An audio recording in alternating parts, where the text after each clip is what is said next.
So a few things about Pabi Joyce. One is, so when he was a boy, 12 or 13 years old, he lived in a village.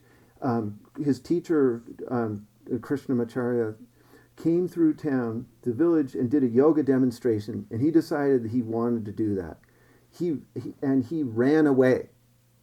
He ran away from his village, and because that Krishnamacharya was in Mysore, he split. He also chose his wife. They married love marriage. It wasn't an arranged marriage, and his whole life he did it his own way. He's a fiercely independent person. Mm-hmm. Like he even within yoga, like that's why he got. I mean, it's so unlikely as a style to get so big. Like it's so hard. It's a challenging style and what it's asking of you. And it's like it's basically it's a life path. Like you have to be all of a sudden when you take up Ashtanga 6 days a week, your diet matters. When you go to sleep, what types of things you do when you're not practicing at all. It's like you become a sort of Olympic athlete all of a sudden, and in training and so for people to like embrace that to such a huge degree, that takes a lot. So he had a lot of charisma and a lot of fierce independence and vision about, the spiritual path. I saw how he interacted with different people and differently, like how he treated them and what he emphasized with them. And I saw him work with people different in the practice, how fast he would move them through certain parts of certain series, or when he would introduce this, or who he would yell. He'd be riding some people and yelling at them day after day, and other people he would be like hugging them and totally kind and just like holding their hand through it all. So he'd really be just very individual in how he would go about it, and it would change too. Like one trip he would be like a certain way with you, and then the next time you came he'd do something different, and you'd always be switching it up and bringing in something different to it to jog you into seeing something new. And so to me, to take what he was offering and teaching and just like rigidify it and say that it's exactly like this, and this is how you do it because this is how you're interpreting what he said, and that's exactly how it is, and rigidify it is a mistake.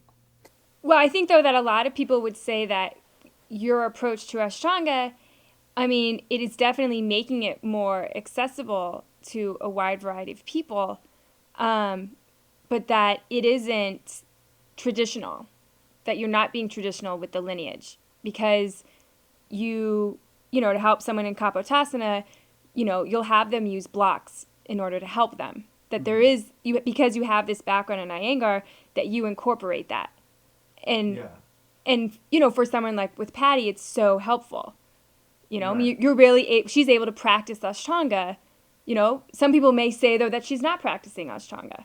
Right. Well, I don't agree with that, just because to me it's like I absorbed what I learned from Guruji very deeply, and that in the back of my mind, when everything that I introduce is still thinking of that, and still like leading somebody towards that, or like getting them to do it as closely as is possible for them. Respect the lineage, and I really value what he taught specifically. I value primary series as it is and second series as it is. Mm-hmm. And I'm not trying to change those and add new things to them. All I'm trying to do is modify them and adapt them to all kinds of people, because there's like the average person in average health, maybe they can do primary as they practice it and repeat and embrace it. But there's going to be people that are not average, that for some reason they're pregnant,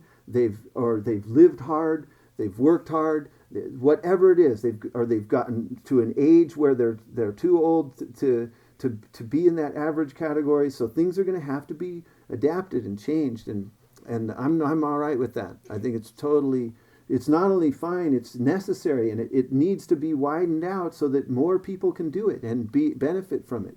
He has the funny saying, like, old man, stiff man, weak man, any sick man, they can all take practice, but only lazy men can't take practice. Yeah, so if I tried to do that series pregnant, I would immediately have been like, I can't do it. Pregnancy is a perfect one because it has, like what Patty was saying, it has built-in limitations that kind of increase over the months, and so that means that it's just plain and simple, and there's nobody that's gonna say, no, you have to like twist and bind in Marichasana D when you're 7 months pregnant, right? That's just not gonna happen.